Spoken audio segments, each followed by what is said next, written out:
तो आज हम श्री लोकनाथ गोस्वामी जी के जीवन चरित्र और उनके जीवन से हम क्या शिक्षाएं, मुख्य रूप से 4 उनके जीवन से हम जो शिक्षाएं ले सकते हैं। और भी बहुत सारी होंगी, बहुत सारी हैं, लेकिन हम लोग मुख्य रूप से आज 4 शिक्षाओं पे अपना ध्यान केंद्रित करेंगे। क्यों बात करनी चाहिए हमें भक्तों के जीवन चरित्र के ऊपर, आखिर क्या आवश्यकता है, हम क्यों चैतन्य महाप्रभु और भगवान कृष्ण की लीलाओं पर ही क्यों चर्चा नहीं करते हैं। केवल और केवल भगवान कृष्ण की लीलाओं पे हमें चर्चा करनी चाहिए। कीर्तनीय सदा हरि, हमेशा भगवान कृष्ण का कीर्तन गुणगान करना चाहिए। तो आखिर हम भक्तों का गुणगान क्यों करें, भक्तों के चरित्र की बात आखिर हम क्यों लेकर आएँ। तो हम भक्तों के चरित्र का, भक्तों का गुणगान करते हैं, भक्तों के चरित्र का हम आपस में चर्चा करते हैं। क्यों चर्चा करते हैं? क्योंकि पहली बात है, भगवान कृष्ण ही भगवद गीता में अपने भगवान कृष्ण संदेश दे रहे हैं भागवतम में।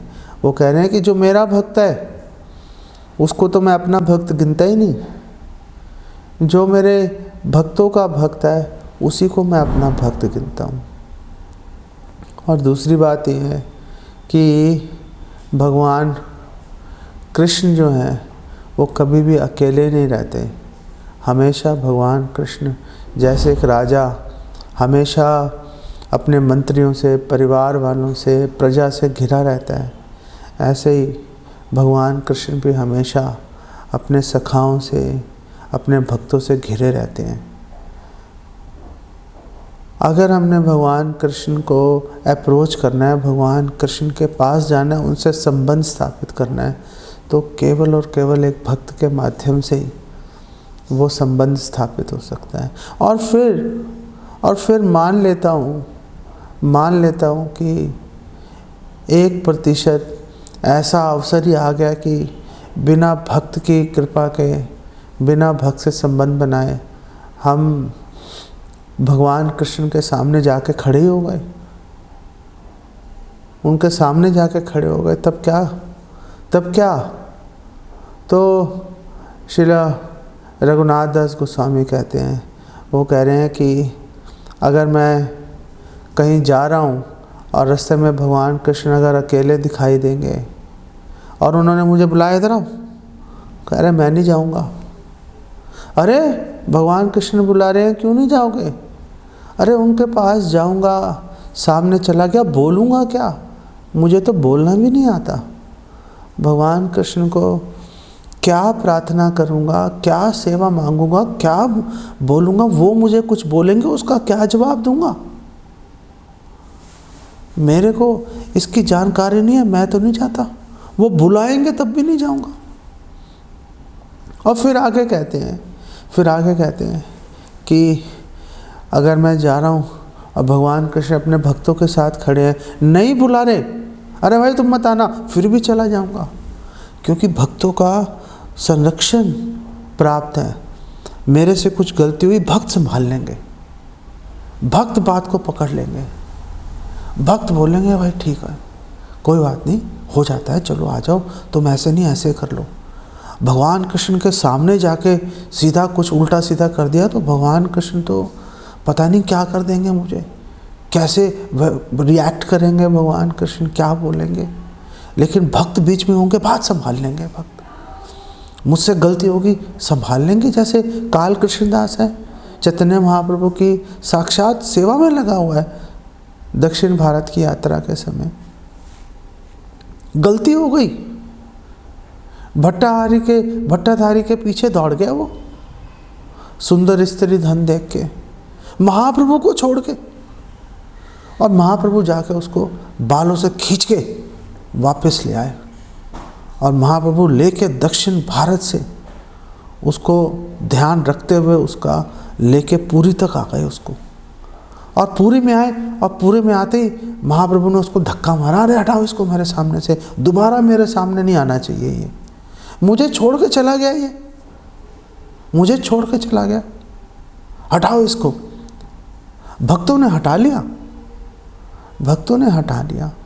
और हटाने के बाद काल कृष्णदास को रोई जा रहा है वो, मुझे माफ़ कर दो, अरे मेरे सामने मत लेके आना भाई। लेकिन भक्तों ने काल कृष्णदास को फिर भी सेवा में लगा दिया, उसको नवद्वीप भेज दिया। चैतन्य महाप्रभु का संदेश, उनका समाचार देके जाओ शची माता को, उनका जो नवद्वीप निवासी हैं उनको जाके उनका संदेश समाचार दे के आओ। भक्त संभाल लेते हैं। इसीलिए रघुनाथ दास गोस्वामी कह रहे हैं कि अगर भगवान कृष्ण नहीं भी बुलाएंगे लेकिन भक्तों के साथ हैं तो चला जाऊंगा निसंकोच। क्योंकि स्वामी बुलाए नहीं बुलाए, सेवक सेवा के लिए तत्पर रहेगा, वो पहुंच जाएगा, चुपचाप खड़ा रहेगा कि कभी सेवा मिलेगी, सेवा पकड़ लेंगे भाई। ये भक्तों का महत्व है। जितना जल्दी हम इस बात को समझ लेंगे उतना ही हम भक्ति में तेजी से हम लोग प्रगति करेंगे, तेजी से प्रगति करेंगे हम लोग। तीसरी बात ये है, क्यों हमें भक्तों के चरित्र का हमें चर्चा करनी चाहिए, बखान करना चाहिए, भक्तों का गुणगान करना चाहिए? क्योंकि भगवान कृष्ण महान है, भगवान कृष्ण की भक्ति महान है। कैसे पता चलेगा? कोई सामने दिखना तो चाहिए, कोई करता हुआ दिखेगा, उसके शरीर में विकार आते हुए दिखेंगे, वो भक्ति की पराकाष्ठा, अपने अनुभव वो दूसरों को बताएगा। जैसे रूपा गोस्वामी बता रहे हैं, सनातन गोस्वामी बता रहे हैं, श्रील विश्वनाथ चक्रवर्ती ठाकुर बता रहे हैं, वो अपने अनुभव कृपावश हम लोगों से जब वो शेयर करेंगे, हमें बताएंगे, तो हमारा जो है, जो श्रद्धा है, हमारी श्रद्धा भक्ति की प्रक्रिया में गाढ़ी हो जाएगी। हमें एक सबूत चाहिए, एविडेंस चाहिए हमें कि हाँ हम ऐसा करेंगे ऐसा हो जाएगा। भगवान कृष्ण भगवत गीता में कह रहे हैं बहुत लोगों ने किया है, पहले बहुत लोगों ने किया। क्यों कह रहे हैं, क्यों कह रहे हैं भगवान कि बहुत लोगों ने किया है? क्योंकि हमें उससे एविडेंस, हमें उससे सबूत मिल जाता है,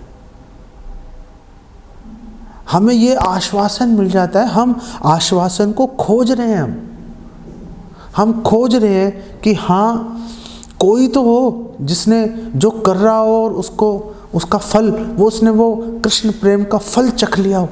कोई तो हो, कोई तो दिखना चाहिए, वो दिख जाएगा, हमारी श्रद्धा आ जाएगी। ये वो भक्त हैं, ये वो भक्त हैं। षड गोस्वामी हो गए, लोकनाथ गोस्वामी हो गए, ये भक्त हैं जिन्होंने कृष्ण सेवा की, कृष्ण प्रेम रूपी फल चखा और हमें दिखा दिया, देखो ऐसा होता है भाई। अब इनके पद चिन्हों पे, इनकी शिक्षाओं पे हम चलेंगे। हमें विश्वास है, हमें विश्वास हो गया कि जो फल इन्होंने चखा है, इन्हीं की कृपा से, इन्हीं की कृपा से, इनकी शिक्षाओं पे चल के वो फल हम भी चख लेंगे। इसलिए हम लोकनाथ गोस्वामी जैसे महान भक्तों की हम लोग चर्चा करते हैं, उनके बारे में बात करते हैं। तो लोकनाथ गोस्वामी कौन है? लोकनाथ गोस्वामी जसोर जो ईस्ट बंगाल, पूर्वी बंगाल में शहर है, वहाँ पे इनका जन्म हुआ था। अभी तो बांग्लादेश बन गया वो। और इनका एक भाई भी था प्रगल्भ, और उसके वंशज जो हैं वो आज भी उस जगह पर रहते हैं। अगर कोई वहाँ पे जाए तो वहाँ पे आपको उनके वंशजों से मिलने का अवसर मिल जाएगा बांग्लादेश के अंदर। कहाँ पे जाना है? चैतन्य चरितामृत में इसका वर्णन किया हुआ है कि आप कौन से स्टेशन पे जाएंगे, कौन सी लाइन पकड़नी है, वहाँ से आके बस से कैसे जाना है, आगे कैसे जाना है, सारा वर्णन उसमें दे रखा है। तो अगर किसी भक्त को जाने का अवसर मिले तो वो वहाँ से जानकारी प्राप्त कर सकता है, नहीं मिले हमसे पूछ सकता है, हम वो जानकारी आप लोगों को उपलब्ध करा देंगे। तो उनके पिता का नाम पद्मनाभ और माता का नाम सीता देवी है। और जो लोकनाथ गोस्वामी हैं, इनके पिता अद्वैताचार्य के बड़े अच्छे मित्र थे और लोकनाथ गोस्वामी नवद्वीप आए थे श्री अद्वैताचार्य जी से शिक्षा ग्रहण करने के लिए, और वहीं पर लोकनाथ गोस्वामी की भेंट हुई थी निमाई पंडित यानी श्री चैतन्य महाप्रभु से, और बहुत अच्छे आपस में इनकी मित्रता हो गई। और चैतन्य महाप्रभु जब संन्यास लेने वाले थे, संन्यास लेने से पहले श्री चैतन्य महाप्रभु ने इनको बोला, लोकनाथ गोस्वामी को, कि आप वृंदावन चले जाओ। जैसे चैतन्य महाप्रभु ने रूपा गोस्वामी, सनातन गोस्वामी, इन लोगों को वृंदावन भेजा, जीवा गोस्वामी को, कि तुम जाओ वृंदावन में जाकर वहाँ पर जो लुप्त लीला स्थलियाँ हैं भगवान कृष्ण की, उनकी खोजो उनको और उनका जीर्णोद्धार करो, पुनरुद्धार करो, उनका वापस स्थापित करो, ताकि लोगों को पता चले कि यहाँ पर ये घटनाएं हुई थी। इसी प्रकार चैतन्य महाप्रभु ने सबसे पहले लोकनाथ गोस्वामी को वहाँ पर भेजा था। सबसे पहले लोकनाथ गोस्वामी जी को उन्होंने बोला कि आप जाओ और वहाँ के लुप्त जो स्थान है वृंदावन के, उनकी आप खोज करो। तो रूपा गोस्वामी, सनातन गोस्वामी से भी पहले श्री लोकनाथ गोस्वामी वृंदावन गए थे नवद्वीप से, और वहाँ पे उन्होंने जो वृंदावन के 12 वन हैं उनकी खोज और स्थापना श्री लोकनाथ गोस्वामी जी ने की थी। पहली शिक्षा हमें क्या मिलती है? पहली शिक्षा हमें ये मिलती है कि लोकनाथ गोस्वामी हैं, चैतन्य महाप्रभु ने बोला आप जाइए और वहाँ पर जाकर आप ये सर्विस कीजिए। लोकनाथ गोस्वामी तुरंत चैतन्य महाप्रभु की आज्ञा मानकर वृंदावन चले गए। उन्होंने ये नहीं बोला नहीं मैं नहीं जाता, मैं तो आपके साथ रहूँगा। सर्विस इन सेपरेशन, विरह में सेवा का जो सिद्धांत है, जो भावना है, वो श्री लोकनाथ गोस्वामी जी ने दिखाई। ये पहली शिक्षा है कि सेवा महत्वपूर्ण है, और उस सेवा को करने के लिए अगर गुरु से, भगवान कृष्ण से अगर विरह भी लेना पड़े तो परवाह नहीं करनी चाहिए। जैसे श्रील प्रभुपाद है, श्रील प्रभुपाद इतनी वृद्धावस्था में, श्रील प्रभुपाद वृंदावन छोड़ के आराम से रह रहे हैं राधा दामोदर में, कोई उनको नहीं कह रहा, कोई नहीं कह रहा अरे भाई तुम क्यों नहीं जा रहे, तुम्हें जाना चाहिए, कोई नहीं कह रहा उनको। लेकिन अपने गुरु की आज्ञा का पालन करने के लिए कि पाश्चात्य देशों में जाकर प्रचार करो, तुम पढ़े लिखे हो भाई, बस ये बात पकड़कर श्रील प्रभुपाद वृंदावन छोड़कर उग्र स्थान, श्रील प्रभुपाद ने बोला अरे मैं ये उग्र स्थान में आ गया भाई, पता नहीं कितना सब लोग भोग के अंदर लगे हुए हैं और फुल स्पीड से दौड़ रहे हैं, ये मैं कहाँ पर आ गया। ऐसा श्रील प्रभुपाद लिख रहे हैं। सुमति मुरारजी ने बोला, जिनके जहाज में बैठकर, शिप में बैठकर श्रील प्रभुपाद अमेरिका गए थे, उन्होंने बोला तुम बुढ़े हो मर जाओगे वहाँ पे जाके, वहाँ तो ठंड भी बहुत होती है। प्रभुपाद ने बोला भाई परवाह नहीं है, मर जाऊँगा तो मर जाऊँगा, मुझे परवाह नहीं है, जाके रहूँगा, अपने गुरु की आज्ञा का पालन करूँगा। सर्विस इन सेपरेशन, वृंदावन को छोड़ दिया, वृंदावन को अपने हृदय में लेकर चले गए, वहाँ पर अपने हृदय में लेकर वृंदावन चले गए। ये बात श्री लोकनाथ गोस्वामी ने अपने आचरण के द्वारा उन्होंने स्थापित की। लेकिन अगर आप चैतन्य चरितामृत पढ़ोगे, चैतन्य चरितामृत में आपको लोकनाथ गोस्वामी जी का कोई वर्णन नहीं मिलेगा। क्यों नहीं मिलेगा वर्णन? क्यों वर्णन नहीं मिलेगा? क्योंकि जब कृष्णदास गोस्वामी महाराज जब गए थे चैतन्य चरितामृत लिखने से पहले, सभी वरिष्ठ वैष्णवों के पास गए थे, उनसे आशीर्वाद लेने के लिए, ब्लेसिंग्स लेने के लिए इतना बड़ा काम करने जा रहे थे। वो जो उन्होंने रघुनाथ दास गोस्वामी से सुना उसको यथारूप लिखना भी बहुत बड़ी बात है। वो लिखने से पहले सबका आशीर्वाद लेने गए, तो सबका आशीर्वाद ले रहे थे, तो उन्होंने आशीर्वाद दिया लोकनाथ गोस्वामी जी का, भूगर्भ गोस्वामी जी का। और इन दोनों ने बोला आशीर्वाद हम दे देंगे आपको, लेकिन हमारी एक शर्त है। अरे क्या शर्त है? आशीर्वाद देने में आखिर आप कैसे कोई शर्त लगा सकते हो? आशीर्वाद तो एक भक्त दूसरे भक्त को, एक गुरु अपने शिष्य को तो अनायास ही आशीर्वाद दे देता है। तो उन्होंने बोला नहीं, एक शर्त है। क्या शर्त है?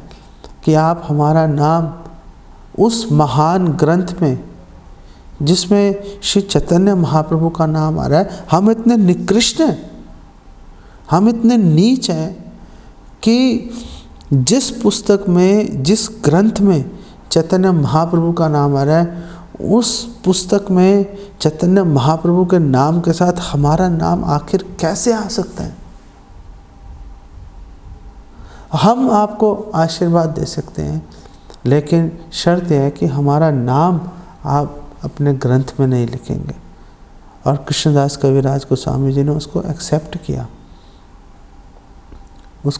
किया, और आप देखेंगे कि चैतन्य चरितामृत में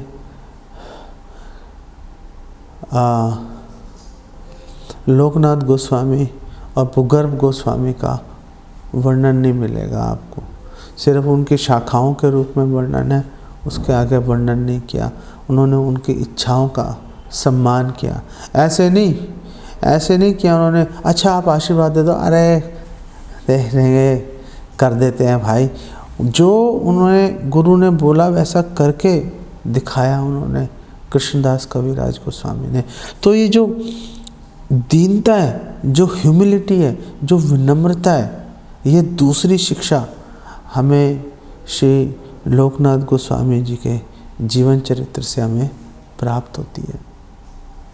किस प्रकार अपने बारे में बिल्कुल कभी भी ना सोचकर केवल, और ये भी मत सोचो कि हम नीच है। अपने बारे में सोचने की आवश्यकता ही नहीं है। केवल और केवल भगवान और उनके भक्तों के बारे में और उनकी सेवा के बारे में हमेशा अपना मन में विचार लेके आते जाइए। इससे अपने आप हृदय में दीनता का, विनम्रता का भाव, नीचता का भाव अपने आप विकसित हो जाएगा। ये दूसरी शिक्षा जो हमें श्री लोकनाथ गोस्वामी जी के जीवन चरित्र से मिली। जब चैतन्य महाप्रभु ने बोला था श्री लोकनाथ गोस्वामी को कि आप जाइए वृंदावन, उस समय चैतन्य महाप्रभु को पता ही था मैं संन्यास लेने वाला हूँ। और संन्यास लेने के बाद चैतन्य महाप्रभु की योजना थी कि संन्यास लेने के बाद वो वृंदावन में जाकर सेटल हो जाएंगे। और इसलिए चैतन्य महाप्रभु ने बोला था लोकनाथ गोस्वामी को कि आप वृंदावन जाओ, मैं वहीं पर आके आपसे मिलूँगा। लोकनाथ गोस्वामी जी चले गए वृंदावन। अब चैतन्य महाप्रभु जब संन्यास लेने के बाद जब कटवा से शांतिपुर आए और शांतिपुर में माता शची देवी से उनकी भेंट हुई, तो शची देवी ने उनको बोला कि आप प्लीज़, वैसे तो आप स्वतंत्र हो, आप कुछ भी कर सकते हो, मैं आपको रोक नहीं सकती, लेकिन अगर आपको ठीक लगे तो आप वृंदावन की जगह पुरी आप अपना निवास स्थान बना लीजिए, क्योंकि पुरी से नवद्वीप, बंगाल लोग आते जाते रहते हैं, मुझे आपका समाचार मिल जाएगा। आप बोलो कि पुरी से बंगाल आना जाना या बंगाल से वृंदावन आना जाना कौन सी बड़ी बात है, ऐसी क्या खास बात है? उन दिनों में बड़ी बात हुआ करती थी। उस समय बंगाल में नवाब हुसैन का राज्य चल रहा था, जो कि बड़ा ही क्रूर शासक था। उसके जो शत्रुता उसकी चलती थी उड़ीसा के राजा के साथ में। इतना आसान नहीं था जाना। जो नवाब हुसैन है वो आसपास के जितने भी राज्य के आसपास के लोग थे उनसे लड़ाई करता रहता था। और उसने क्या कर रखा था, बंगाल और उड़ीसा की सीमा के बीच में नवाब हुसैन ने वहाँ पे ज़मीन के अंदर जो नोकीले भाले, तीर, कांटे उसके अंदर बो के रखे थे और चारों तरफ डाकुओं को छोड़ रखा था कि अगर कोई वहाँ से निकलने का प्रयास करेगा तो डाकू पकड़ के मार देंगे, और अगर कोई डाकुओं की नज़र से बच गया और चलता हुआ जाएगा तो क्या होगा कि जो कांटे हैं, जो भाले हैं, जो नोकीले पदार्थ हैं, उससे उसके पैर कट जाएंगे, वहीं पर तड़प तड़प के मर जाएगा। और जब वहाँ से अगर वो बाई चांस दोनों से बच के आगे निकल गया तो उड़ीसा में भी यही हाल था। उड़ीसा के अंदर भी जो उसकी सीमा थी, वहाँ पर भी जो वो लोग बोलेंगे तो दुश्मन का जासूस है, उसको भी पकड़ के मार देंगे। तो इतना आसान नहीं होता था। यही हाल जो है, जो आप बंगाल से वृंदावन जाओगे तो वहाँ पर भी यही हाल था। श्रील भक्तिविनोद ठाकुर ने इस समस्या के समाधान के लिए अपने समय में बहुत अधिक प्रयास किए। उन्होंने ये जो डाकुओं की समस्या है उसको सुलझाने के लिए। नहीं तो आप बंगाल से वृंदावन या बंगाल से आप पुरी जाना खतरे से खाली नहीं था, और सारे पैदल जाते थे, कोई और जरिया तो था नहीं जाने का। तो शची माता ने बोला कि आप प्लीज़ पुरी चले जाओ बजाय के वृंदावन जाने के। तो चैतन्य महाप्रभु पुरी चले गए, और उधर बंगाल में, उधर वृंदावन के अंदर लोकनाथ गोस्वामी प्रतीक्षा किए जा रहे हैं कि चैतन्य महाप्रभु अभी आएंगे, चैतन्य महाप्रभु अभी आएंगे, चैतन्य महाप्रभु अभी आएंगे। आए नहीं, वो आए नहीं। और चैतन्य महाप्रभु के बारे में लोकनाथ गोस्वामी को पता चला कि वो तो दक्षिण भारत की यात्रा पर चले गए हैं। तो लोकनाथ गोस्वामी, इतनी तीव्र इच्छा थी उनके हृदय में चैतन्य महाप्रभु का दर्शन करने की, को वृंदावन से पैदल दक्षिण भारत की ओर चले। और जब दक्षिण भारत पहुँचे लोकनाथ गोस्वामी, तो उनको पता चला कि चैतन्य महाप्रभु तो वृंदावन चले गए, और वहाँ से उल्टे वापस भागे पैदल चलते हुए दक्षिण भारत से। लोकनाथ गोस्वामी वापस वृंदावन आए तो उनको पता चला कि चैतन्य महाप्रभु तो पुरी के लिए वापस चले गए। तो लोकनाथ गोस्वामी जी ने सोचा कि मैं अभी तुरंत जो है प्रस्थान करता हूँ पुरी के लिए। लेकिन चैतन्य महाप्रभु उनके स्वप्न में आए, और चैतन्य महाप्रभु ने उनको बोला कि आप प्लीज़ वृंदावन में रुकिए, और आपको जो मेरा जो संग है वो आपको एक क्षण के लिए भी कभी ऐसा अनुभव नहीं होगा। मैं आपके हृदय में रह रहा हूँ, आपको कहीं भी जाने की आवश्यकता नहीं है। ऐसा बोलकर जब चैतन्य महाप्रभु ने उनको रोका, तो लोकनाथ गोस्वामी जो हैं उन्होंने पुरी जाने का अपना विचार त्याग दिया, और पूरा जीवन उन्होंने अपना वृंदावन में, वृंदावन के अंदर भी एक स्थान है जहाँ पर श्री लोकनाथ गोस्वामी हमेशा वहाँ पे रहते थे। और लोकनाथ गोस्वामी जो हैं वो खदीर वन के अंदर किशोरी कुंड नामक स्थान पर रहा करते थे, और वहीं पर भजन किया करते थे। कोई उनके पास रहने का स्थान नहीं था, और एकांत स्थान में भजन अपना करते रहते थे।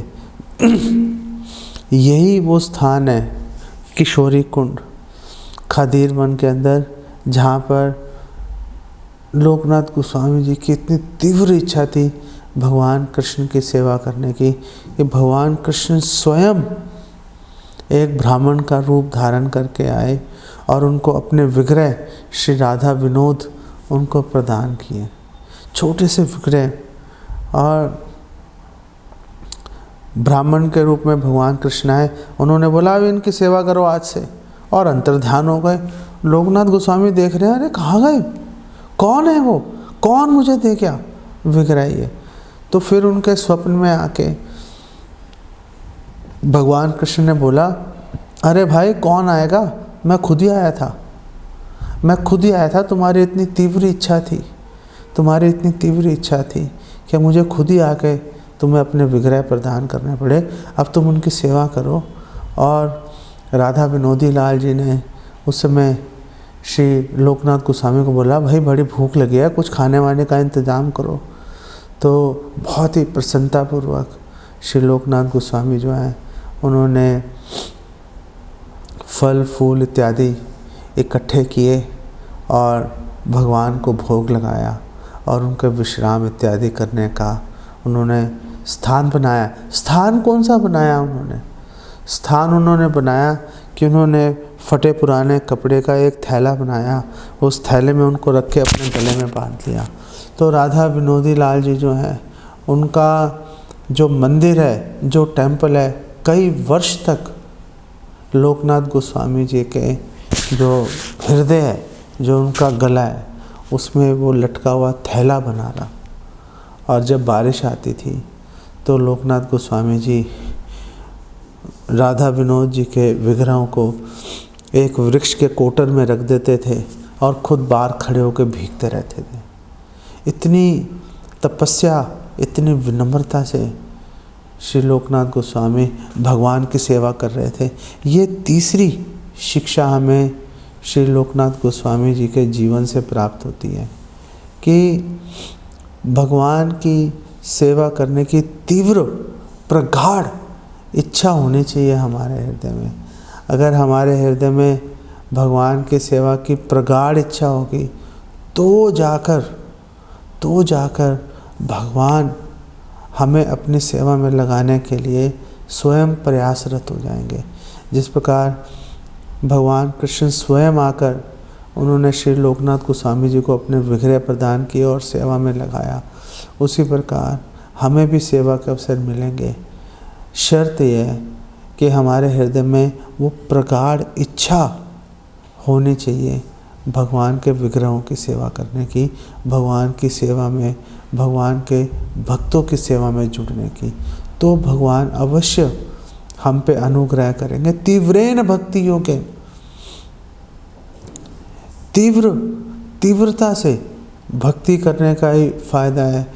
ये आधी अधूरी लंगड़ी लूली भक्ति करने से ना तो हम भौतिक भोग ही अच्छे से भोग पाते हैं, क्योंकि हमें लगता है वो हम तो भक्त हैं, नहीं करते यार, ऐसा नहीं करना चाहिए, ना अच्छे से भक्ति करते हैं, आगे नहीं बढ़ पाते। अरे इतने साल हो गए, कुछ फ़ायदा ही नहीं हो रहा, जहाँ थे वहीं के पड़े हुए हैं। वो ऐसे नहीं होता, ऐसे नहीं होता। तीव्रेन भक्ति योगेन, तीव्रता से भक्ति करने का लाभ प्राप्त होता है। ये हमें बहुत ही गहराई से इस बात को अपने गांठ बांध लेनी चाहिए, अपने मन में उतार लेना चाहिए। जब तक हम थोड़ी बहुत तकलीफ़ झेल कर भी, जब तक हम वो प्रयास नहीं करेंगे, हम जब तक वो आगे बढ़कर हम भक्तों की सेवा में नहीं जुड़ेंगे, वो भगवान को हम वो मैसेज भगवान को वो नहीं देंगे कि मैं आपकी सेवा में जुड़ना चाहता हूँ, आप प्लीज़ मुझे आप अपने सेवक के रूप में स्वीकार कीजिए, तब तक बात बनती नहीं है। तब तक हम लटक पटक के चलते रहेंगे। ना करने से तो अच्छा है, इसमें कोई शंका नहीं है। लेकिन अगर हम आगे बढ़ना चाहते हैं, अगर जो वो कृष्ण प्रेम रूपी जो फल है अगर हम चखना चाहते हैं, उसके लिए हमें वो प्रयास, वो एक जो फोर्स है, जो इंटेंस डिज़ायर है, जो गाढ़ी हमारी जो लालसा है, वो उसके लिए हमें प्रयास करना ही पड़ेगा। लोकनाथ गोस्वामी इतने विनम्र थे कि उन्होंने ये सोच रखा था कि मैं कोई भी शिष्य ग्रहण नहीं करूँगा, क्योंकि मेरी कोई योग्यता नहीं है शिष्य ग्रहण करने की। लेकिन चैतन्य महाप्रभु ने पहले ही भविष्यवाणी कर दी थी कि एक भक्त आएगा नरोत्तम, और वो आपको अपना गुरु स्वीकार करेगा, उसको आपको दीक्षा देनी पड़ेगी। फिर भी लोकनाथ गोस्वामी ने 1 वर्ष तक श्री नरोत्तम दास ठाकुर को दीक्षा प्रदान नहीं की, उनको शिष्य ग्रहण नहीं किया। और नरोत्तम दास ठाकुर जो हैं वो भी बिल्कुल भी निराश नहीं हुए, और रोज़ जहाँ पर श्री लोकनाथ गोस्वामी सुबह शौच इत्यादि के लिए जाते थे, वो अपने हाथों से उस स्थान को साफ करते थे। लोकनाथ गोस्वामी उनकी सेवा से बहुत ही द्रवित हो गए और उन्होंने उनको अपना शिष्य स्वीकार किया, उनको दीक्षा उनको प्रदान की और उनको भेजा श्री जीवा गोस्वामी जी के पास में शिक्षा आगे की ग्रहण करने के लिए। तो ये विनम्रता हमें उनके जीवन से मिलती है सीख। चौथी जो शिक्षा हमें प्राप्त होती है श्री लोकनाथ गोस्वामी जी के जीवन से, वो ये है कि भक्तों से गाढ़े संबंध बनाना। श्री लोकनाथ गोस्वामी जी का श्री भूगर्भ गोस्वामी जी से बहुत ही गहरा प्रेम था। बिल्कुल आपस में एक क्षण के लिए भी अलग नहीं होते थे, इतना गहरा उनका आपस में प्रेम था।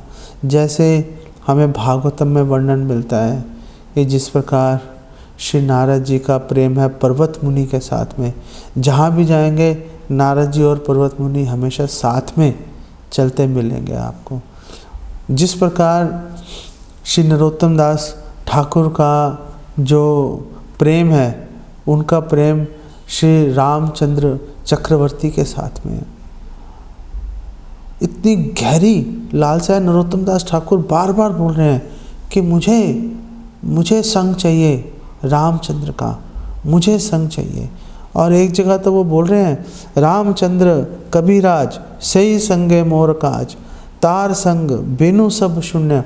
उनके बिना सब शून्य है। रामचंद्र कविराज जो हैं, जो रामचंद्र चक्रवर्ती हैं, उनके मुझे तो सही संग मोर काज, मैं तो उन्हीं का संग चाहता हूँ और कुछ नहीं चाहिए मुझे। उनका संग नहीं मिलेगा, सब ज़ीरो है मेरे लिए। मेरे लिए किसी भी वस्तु की कोई कीमत, कोई वैल्यू, कोई महत्व नहीं है जन्म यदि पुनः, मेरा दोबारा जन्म हो जाए मुझे परवाह नहीं है, लेकिन अगर मेरा जन्म होता है दोबारा, मैं दोबारा जन्म लेता हूँ, तार संग है जैना।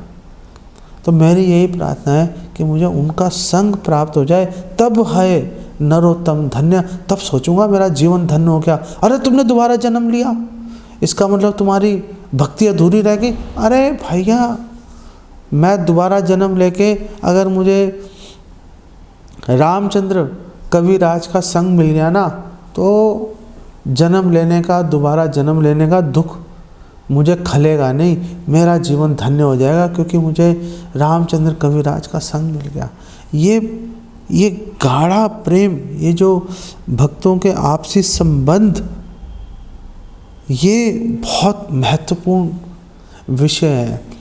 आमतौर पे क्या होता है, अधिकतर हम ये देखते हैं कि जो भक्त हैं वो आपस में गाढ़े संबंध नहीं बना पाते, एक दूसरे के सुख से सुखी और दुख से दुखी नहीं होते। भक्तों का आपस में संबंध केवल हरे कृष्णा, प्रभु जी, माता जी ठीक हो, हाँ जी ठीक है, बस इसी में रह जाता है। कोई गुह्यम आख्याति प्रचति, कोई जो भक्ति की जो प्रीति के 6 लक्षण हैं भक्त आपस में नहीं दिखाते। सिर्फ वो साप्ताहिक प्रोग्राम में हफ्ते में एक बार आके आपस में थोड़ा बोलचाल किया, आपस में थोड़ा मिले, थोड़ा सा अगर होगा तो हंसी मजाक किया, बात ख़त्म हो गई। उसके बाद तो अब 6 दिन के बाद भाई दोबारा देखेंगे, फिर हफ्ते में एक बार मिल लिया, सोचते हैं भाई पर्याप्त नहीं है, पर्याप्त नहीं है, पर्याप्त। हम नारद मुनि जी के जीवन से देख सकते हैं, हम लोकनाथ गोस्वामी जी के जीवन से देख सकते हैं, रूपा गोस्वामी, सनातन गोस्वामी जी के जीवन से देख सकते हैं, नरोत्तम दास ठाकुर के जीवन से हम देख सकते हैं कि आपस में भक्तों के आपस में संबंध। भागवतम में हमें प्रचेतस का प्रसंग प्राप्त होता है कि किस प्रकार वो आपस में मिलके रहने से भगवान प्रसन्न हो गए कि मिलके रह रहे हैं, आपस में मिलके भक्ति में जुड़े हुए हैं। इसका जो आपसी जो संबंध है उसके लिए कीमत देनी पड़ती है, उसके लिए सामने से भरसक प्रयास करना पड़ता है। जब तक वो सामने से वो प्रयास जब तक हम नहीं कर पाएंगे, जब तक हम भक्तों के सुख दुख में जब तक हम सम्मिलित नहीं होंगे, जब तक हम भक्तों की हर एक बात हमें पता नहीं होगी, हमारी हर एक बात भक्त को पता नहीं होगी, आपस में वो जो संबंध जब तक गाढ़े नहीं होंगे, खोखले संबंध नहीं। हाँ उनको जानते हो, हाँ जानते हैं। क्या जानते हो उनके बारे में, क्या जानते हो बताओ? 4 लाइनें नहीं बोल पाएंगे उनके बारे में। क्या जानते हो? कुछ नहीं जानते। अगर बोलेंगे कि अच्छा इनको ग्लोरीफाई करो, ग्लोरीफाई नहीं कर पाएंगे। उनकी प्रशंसा करने के लिए 10 लाइनें इकट्ठी नहीं हो पाएंगी हमारे पास में। तो क्या जानते हैं हम? कुछ नहीं जानते हम। हमें ऐसे संबंध स्थापित करने चाहिए कि अगर कोई हमें किसी भक्त के बारे में पूछ ले जिससे आपका संबंध है, तो आप बोलो आ जाओ, बैठ जाओ भैया। अब तो आपको 10 घंटे, हम आपको उस भक्त की इतनी महिमा है कि 10 घंटे कम पड़ जाएंगे आपको बताने के लिए। चैतन्य महाप्रभु जब श्रीला रूपा गोस्वामी जी के गुणों का वर्णन कर रहे थे, सार्वभौम भट्टाचार्य, स्वरूप दामोदर और ये सारे भक्तों के सामने जब वर्णन कर रहे थे, तो कृष्णदास कविराज गोस्वामी लिख रहे हैं कि ऐसे वर्णन कर रहे थे जैसे उनका एक नहीं 5 मुख हैं। वर्णन किए जा रहे हैं, रुक ही नहीं पा रहे वो। इतने गुण हैं उनके अंदर, इतने गुण हैं रूपा गोस्वामी में। और सारे भक्त रूपा गोस्वामी की प्रशंसा श्री चैतन्य महाप्रभु के मुख से सुन के कितना अधिक प्रसन्न हो रहे थे। ये भावना, ये ताकत, ये क्षमता, जब तक आपस में गाढ़े संबंध नहीं होंगे, जब तक एक दूसरे के साथ में जैसे भाई भाई से जुड़ा हुआ है, जैसे माँ बाप से हमारा संबंध है, जैसे बच्चों से हमारा संबंध है, ऐसे नहीं वैष्णव का एक दूसरे से संबंध होना चाहिए। कम्युनिटी तभी बनेगी, तभी हमें बाहरी लोगों की हमें ज़रूरत ख़त्म होती चली जाएगी। हम लोग जो निर्भरता हम लोग बाहर के लोगों में दिखा रहे हैं, वो निर्भरता कैसे ख़त्म होगी? वो निर्भरता ख़त्म होगी जब हम भक्तों के साथ अपने संबंध गाढ़े बनाएंगे। उनके ऊपर अगर कोई दुख आया तो ऐसे लगेगा कि हमारे पे वो दुख आ गया। वो भावना जब तक हमारे हृदय में विकसित नहीं होगी, तब तक ये कह पाना कि भक्तों के साथ हमारे संबंध है, या हमने लोकनाथ गोस्वामी जी के जीवन चरित्र से ये बात सीख ली, वो हम बेसिकली कभी कह नहीं पाएंगे। लोकनाथ गोस्वामी जी चैतन्य महाप्रभु की लीला में तो चलो लोकनाथ गोस्वामी है ही, लेकिन कृष्ण लीला में श्री लोकनाथ गोस्वामी जो हैं वो मंजू लाली सखी हैं। और कई हमारे एक मत के अनुसार जो है उनका एक नाम लीला मंजरी भी है। तो कृष्ण लीला में 2 अलग अलग स्वरूपों में लोकनाथ गोस्वामी जो हैं वो श्री राधा कृष्ण की सेवा में रत रह रहे हैं। तो लोकनाथ गोस्वामी जी का जो जीवन, जो वृंदावन में देखो 7 मुख्य मंदिर हैं इस्कॉन मंदिर के अलावा। हमारे लिए तो इस्कॉन मंदिर का मतलब 90% आध्यात्मिक जगत वहीं पे इकट्ठा हो जाता है हमारे लिए। अगर आप वृंदावन जाओ, इस्कॉन मंदिर के अलावा कहीं नहीं जाओ, तो समझ लो पूरी हो गई यात्रा आपकी। लेकिन फिर भी जो वृंदावन में 7 मुख्य मंदिर हैं इस्कॉन के अतिरिक्त, उसमें से 3 तो हमारे संबंध अभिदय प्रयोजन मंदिर हैं। संबंध मंदिर है हमारा राधा मदन मोहन जी का, और अभिधेय मंदिर है हमारा श्री गोविंद देव जी, और प्रयोजन मंदिर है श्री राधा गोपीनाथ जी का। इसके अतिरिक्त 4 मुख्य मंदिर और हैं जो कि हमारे लिए बहुत ही गौड़िया वैष्णवों के लिए बहुत प्रमुख हैं। उसमें से एक मंदिर है गोपीनाथ मंदिर के बिल्कुल साथ ही है राधा रमन मंदिर, निधिवन के पीछे। और राधा रमन जी के मंदिर के बिल्कुल साथ ही 3-4 बिल्डिंग छोड़ के ही आपको श्री राधा गोकुलानंद जी का मंदिर मिलेगा। और गोकुलानंद जी का जो मंदिर है वो मंदिर श्री लोकनाथ गोस्वामी जी ने स्थापित किया था। इसके अतिरिक्त हमारे जो प्रमुख मंदिर हैं, जो 2 और मंदिर रह गए, वो एक है राधा दामोदर छठा, और 7वां जो है श्यामानंद प्रभु द्वारा स्थापित श्री श्याम सुंदर मंदिर, वो जो राधा दामोदर मंदिर के बिल्कुल साथ में ही है। तो ये 7 प्रमुख मंदिर हैं हमारे वृंदावन में, जहाँ पर हमारे वैष्णवाचार्यों ने जहाँ पर जो उनको स्थापित किया, वहाँ पे रह के उन्होंने खूब अच्छे से उन्होंने साधना, भक्ति, प्रचार किए, ग्रंथ लिखे उन्होंने। वहाँ पे जाकर हम उनका आशीर्वाद, उनका आश्रय हम लोग ग्रहण कर सकते हैं। इसी प्रकार जैसे मैंने बताया कि हम लोग जो श्रील प्रभुपाद के अनुयायी हैं, अगर हम लोग केवल इस्कॉन मंदिर में जाकर ही अगर हम दर्शन करें और वहाँ पर प्रभुपाद समाधि में या प्रभुपाद क्वार्टर्स में जाकर हम बैठें और प्रभुपाद की उपस्थिति को हम लोग अनुभव करने का प्रयास करें, उनकी कृपा की याचना करें वहाँ पर बैठकर, तो वहीं पर हमें संपूर्ण आध्यात्मिक जगत की अनुभूति हमें प्राप्त हो सकती है। तो आप जब भी वृंदावन जाएं तो आप इस्कॉन मंदिर है और ये 7 जो मंदिर हैं यहाँ पर आप दर्शन करने के लिए जा सकते हैं। राधा गोकुलानंद मंदिर में विशेष रूप से आपको एक शालिग्राम, आपको एक गोवर्धन शिला, उसके भी दर्शन करने का आपको अवसर मिल सकता है। अगर आप पुजारी को बोलेंगे, वहाँ पे एक इतनी सी गोवर्धन शिला है और वो गोवर्धन शिला की विशेषता ये है कि उस पर चैतन्य महाप्रभु के अंगूठे के निशान है उस पर। और अगर आप पुजारी से प्रार्थना करो तो पुजारी आपको उस गोवर्धन शिला के आपको दर्शन भी करवा देंगे।